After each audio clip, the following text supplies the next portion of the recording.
11월 5일 주말 아침입니다. 오늘도 주님과 함께하는 복된 날 되시기를 바랍니다. 찬송가 286장 함께 부르시겠습니다.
이 아침에 주시는 주님의 말씀은 창세기 43장 15절로 24절까지 말씀입니다. 그 형제들이 예물을 마련하고 갑절에 돈을 자기들의 손에 가지고 베냐민을 데리고 애굽에 내려가서 요셉 앞에 서니라. 요셉은 베냐민이 그들과 함께 있음을 보고 자기의 청지기에게 이르되 이 사람들을 집으로 인도해 드리고 짐승을 잡고 준비하라. 이 사람들이 정오에 나와 함께 먹을 것이니라. 청지기가 요셉의 명대로 하여 그 사람들을 요셉의 집으로 인도하니 그 사람들이 요셉의 집으로 인도되매 두려워하여 이르되 전번에 우리 자루에 들어있던 돈의 일로 우리가 끌려드는도다.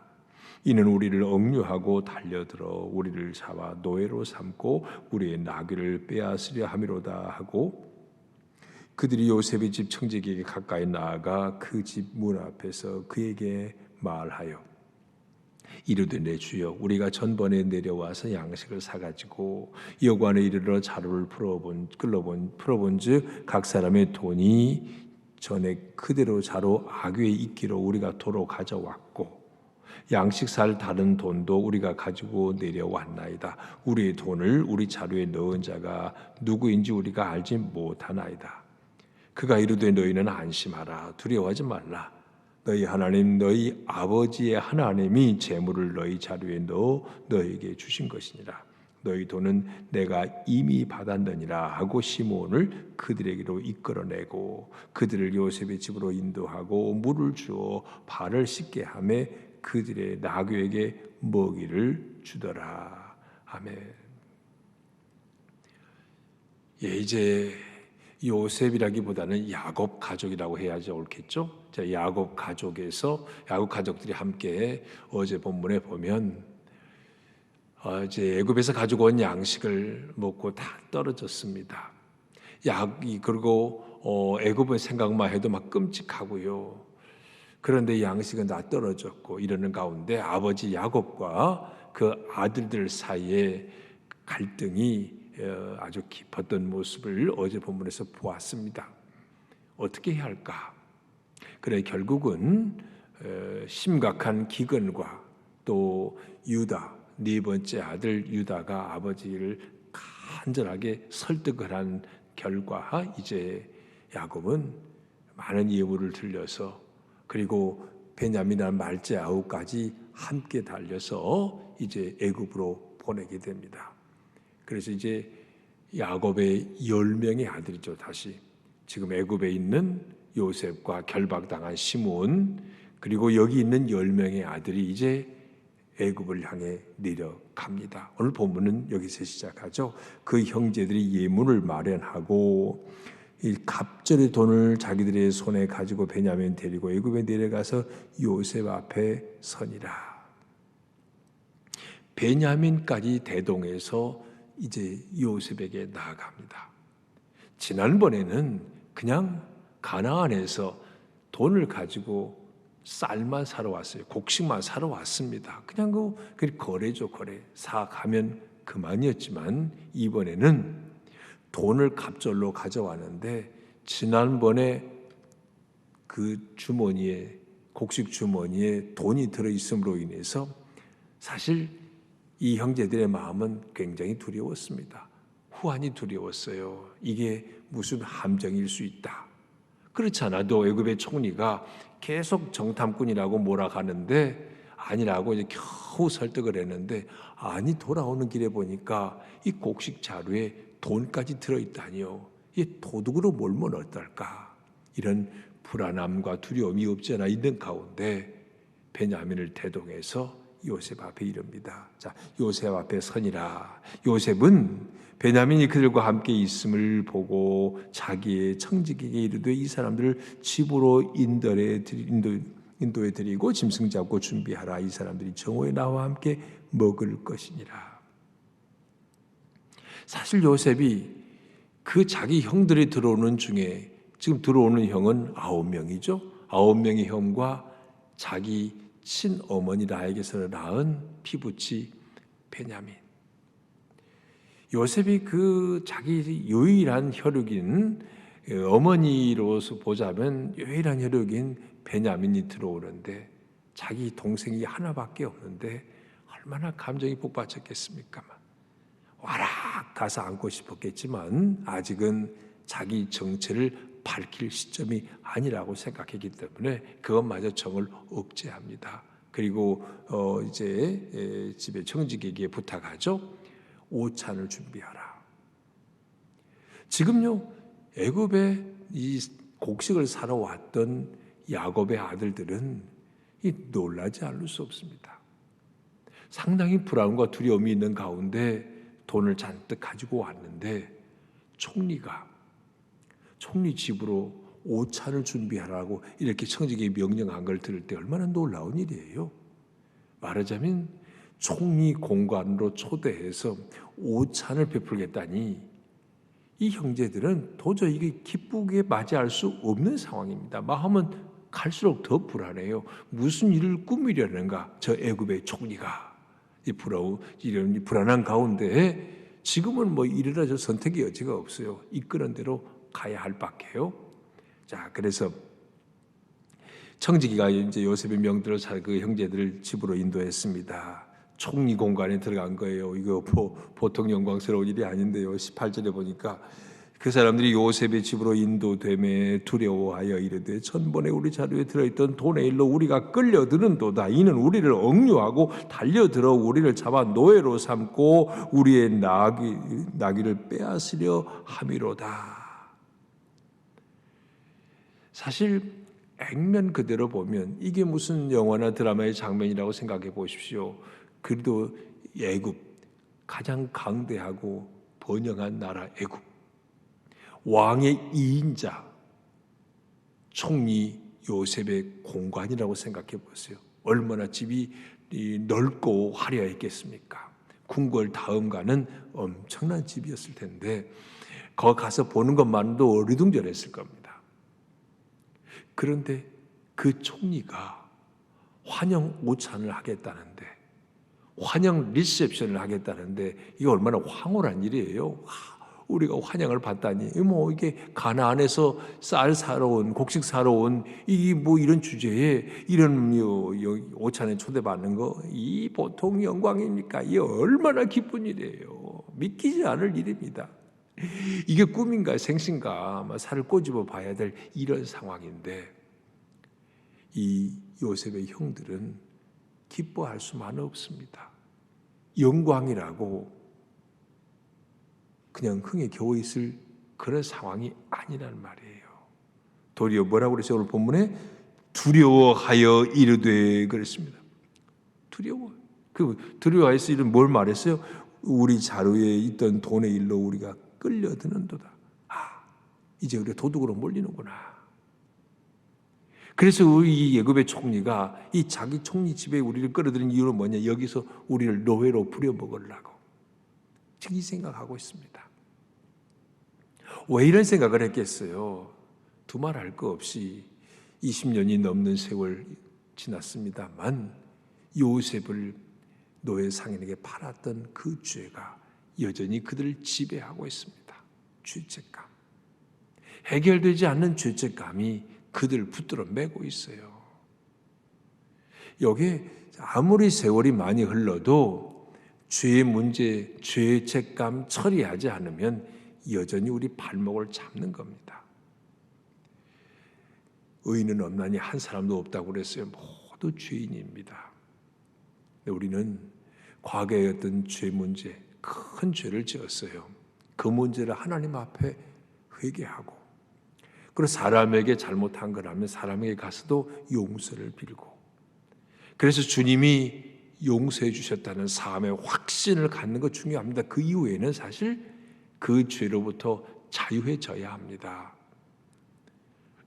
그런데 20년 전에 지은 죄인데 하여튼 지금 말로 말하면 구체적인 회개를 못했어요.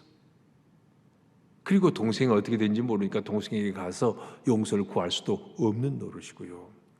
이런 가운데 그들은 여전히 죄책감에 사로잡혀 있었던 겁니다. 그러니까 조금만 뭐 해도 그냥 그 죄 때문에 죄가 생각나는 거예요. 그때 잘못했어. 그 죄로 인한 불안과 염려가 그들을 사로잡고 있습니다. 여러분 오늘 신앙생활 하는데요. 이렇게 걸핏하면 불안하고 염려가 되고 막 두렵고 이런 마음이 너무 자주 든다고 하면요. 우리 영적인 진단을 해봐야 합니다. 나도 모르게 내 안에 어디 사로잡혀 있는 죄목은 없을까? 어떤 죄, 어떤 큰 죄책감이 나를 짓누르고 있지는 않은가? 지금 그런 것 때문에 조그만 일이 생겨도 불안하고 두려울 수 있거든요. 그래서 영적인 일이 불안과 두려움이 너무 많은 사람들을 꼭 돌아봐야 돼요. 영적인 진단. 내 영적인 어떤 문제가 있을까? 어떤 죄의 문제가 있을까? 점검하는 기회로 삼아야 하고요. 또 이런 영적인 불안과 두려움이 많다는 건 뭐냐면 하나님으로부터 멀리 떨어져 있다는 증거거든요. 주님과 친밀한 관계 속에 있다면, 말하자면 주님과 교제하고 주님과 늘 동행한다면 어지간해서야 이 불안과 이 염려와 두려움에 휩싸일 수 없을 겁니다. 그러니까 자꾸 두려움이 밀려오고 걸핏하면 불안해지고 걱정, 근심이 그냥 사로잡고 있다고 볼 때는 영적인 문제로구나. 이 점검해야 합니다. 죄 문제인지 아니면 하나님하고 너무 멀리 떨어져 있어서 주님과 교제가 없어서 그런 건지 이런 걸 점검하는 계기로 삼아야 합니다. 그래야 영적인 회복이 일어나거든요. 자, 이제 그들이 오늘 본문은 요셉과 그 형들이 직접적인 대화 장면이 없어요. 도리어 그 집에 애굽 총리 집에 청지기와 형들 간의 대화가 주를 이루고 있습니다. 자, 이르되 이제 그 청지기에게 이 형들이 얘기하죠. 20절에 내 주여 우리가 전번에 내려와서 양식을 사가지고 여관에 이르러 자루를 풀어본즉 각 사람의 돈이 전에 그대로 자루 아귀에 있기로 우리가 도로 가져왔습니다. 이제 뭐 누가 묻지도 않았는데 자발적으로 해명하는 거예요. 말하자면 우리 잘못은 아닙니다. 우리 억울하게 당했습니다. 이실 짓고 하고 있는 거예요. 여기 양식 살 돈도 따로 갖고 왔습니다. 누가 뭐라고 하지 않는데도 진심을 토로하고 있습니다. 주머니에 들어있던 그 돈이 너무 걱정이 돼서요. 사실은 요셉은 일부러 호의를 베푸는 차원에서 돈을 넣어줬거든요. 근데 그 총리인 요셉의 마음을 형들이 알 턱이 없잖아요. 그러니까 이들이 하는 지금 두려워하는 건 전부 헛 두려움이었어요. 실체가 없는 두려움이었습니다. 두려워할 필요가 없는 일인데 두려워했어요. 그게 바로 죄책감으로 인한 것이란 말입니다. 예. 이렇게 해서라도 어쨌든 이 형들은 그들의 지난 날의 잘못을 바로잡을 필요가 있었습니다. 이런 게 시련과 고난의 과정을 통해서 하나님이 복 주실 만한 그릇으로 만들어가고 있는 겁니다. 예, 우리가 어려운 일 당하면요, 고난을 당하면 꼭 우리가 잘못해서 하나님이 벌 내리신 것이라고 생각하면 안 돼요.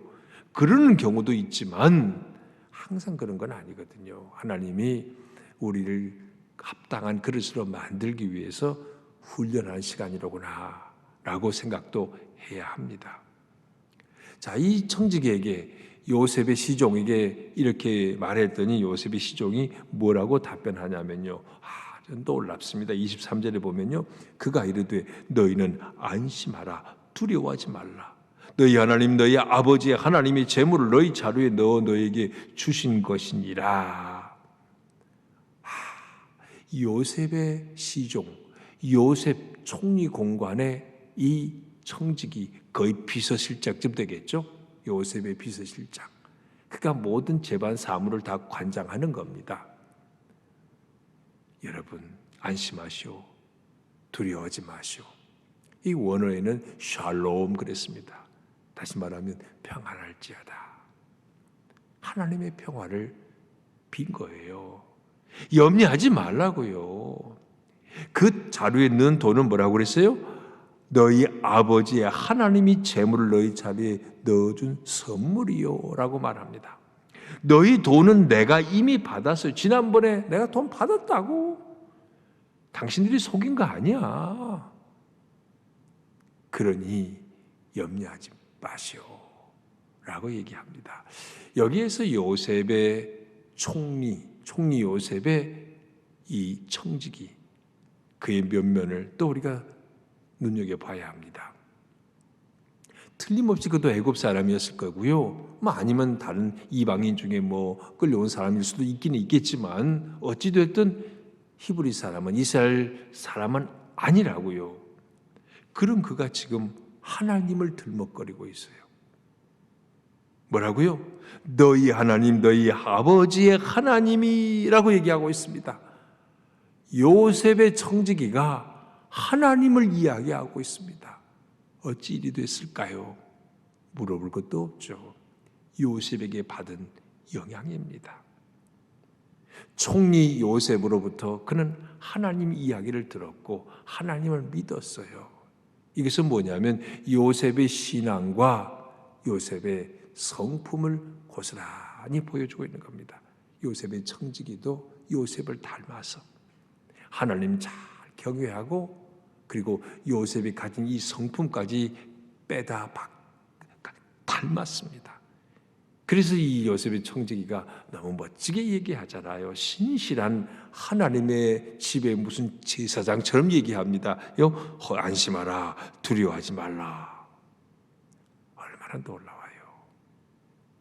그런 요셉을 통해 하나님이 누구인지를 배웠고 요셉을 통해서 하나님의 마음에 섬기고 살아가는 삶이 어떤 사람인가를 이 청지기는 너무나 잘 알게 됐습니다. 그리고 그대로 살고 있는 거예요. 요셉을 통해 그 청지기도 복을 받은 겁니다. 여기 우리는 요셉의 선한 영향력을 볼 수 있습니다. 우리 가정에서 부모된 자로서 선배된 자로서 신앙의 본을 보여서 자녀들이 그냥 말로 가르치지 않아도 저렇게 예수님 믿는 거다 보여줄 수 있으면 최고의 부모입니다. 직장에서 남들이 예수 믿는 사람인지 알아요. 저 사람이 교회 장로든 권사든 집사든 하여튼 교인인 줄 알아요. 그런데 그가 직장에서 너무 성실하게 일하는 모습을 보고 예수를 믿으면 저런 거로구나 보여진다면 그것이 바로 선한 영향력입니다. 요셉이 선한 영향력이었어요. 그의 신앙과 인격으로 청지기, 자기 밑에 있는 시종들을 감동을 주었다는 얘기입니다.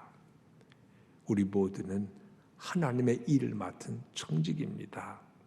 우리의 모습을 통해서 하나님이 보여져야 합니다. 이 우리 기도의 제목이에요. 오늘 지금 요셉의 청지기는 요셉의 형들에게 뭐라고 했어요? 안심하라, 두려워하지 말라. 멋진 말로 그들을 위로하고 격려하고 오히려 축복했습니다. 하나님의 청지기로서요, 우리는 이 세상 가운데 분쟁 있는 곳에 평화를 선포해야 합니다. 주님의 평화가 여러분에게 그렇게 기도하고 선포해야 돼요. 슬픈 자에게 하나님의 위로를 선포해야 합니다. 주님의 위로하심이 함께할지어다. 그리고 절망 가득한 세상에 하나님의 나라의 희망을 전해야 합니다. 희망의 메시지를. 죄악이 가득한 세상에는 회개를 선포해야 합니다. 살 길은 회개하는 길입니다. 라고 선포해야 합니다. 하나님의 청지기로서의 이 메시지를 전하고 말로만 그렇게 전하는 게 아니라 삶으로 그렇게 살아낼 때 우리는 하나님의 거룩한 영향력이 되는 겁니다. 자, 오늘 말씀은 여기서 마치는데요. 정말 우리 앞에 어떤 근심, 걱정, 염려거리가 있을 때 먼저는 내 영적인 진단을 하는 거예요. 나한테 뭔 문제가 있을까? 죄 때문에 그런가? 하나님과 관계가 소원해져서 그러는가? 자기를 돌아보시고요. 그 문제 해결했다면, 죄 문제 해결했고 예수 분명히 믿는 확신이 있다면 그 다음에는 담대하게 나가야 합니다. 이것이 주님이 우리에게 원하신 바입니다. 그리고 요셉의 청지기처럼 우리는 하나님의 청지기로서 이 땅에 하나님의 나라가 도래하는 일을 위해서 우리는 청지기 사명을 감당해야 합니다. 이 세상에 하늘의 메시지, 우리 주님의 메시지를 선포할 뿐 아니라 주님이 보여준 그 삶을 보여주어서 우리로 하여금 하나님께 영광 돌리는 일이 일어나도록 그렇게 쓰임받기 원합니다. 오늘도 주님 하나님의 청지기로의 사명을 잘 감당하는 신실한 주님의 자녀들 되기를 원합니다. 이런 기도가 있기를 바랍니다. 주님 감사합니다. 11월의 주말 아침입니다. 주님 참 세상은 이렇게 슬픈 일도 사건, 사고도 또 고난의 문제도 계속 일어나고 있습니다. 이런 세상에 어찌 보면 두렵고 떨리기도 합니다. 주님, 두렵고 떨 때 항상 우리를 영적으로 돌아보아 주님 앞에 죄가 있다면 온전히 회개하고 죄의 사함에 확신을 갖게 하여 주옵소서. 그리고 주님께서 용서해 주신 확신을 갖는다면 이제 담대하게 강하게 주님과 함께 이 험한 세상, 죄악된 세상을 믿음으로 이겨나도록 주께서 은총을 베풀어 주시옵소서.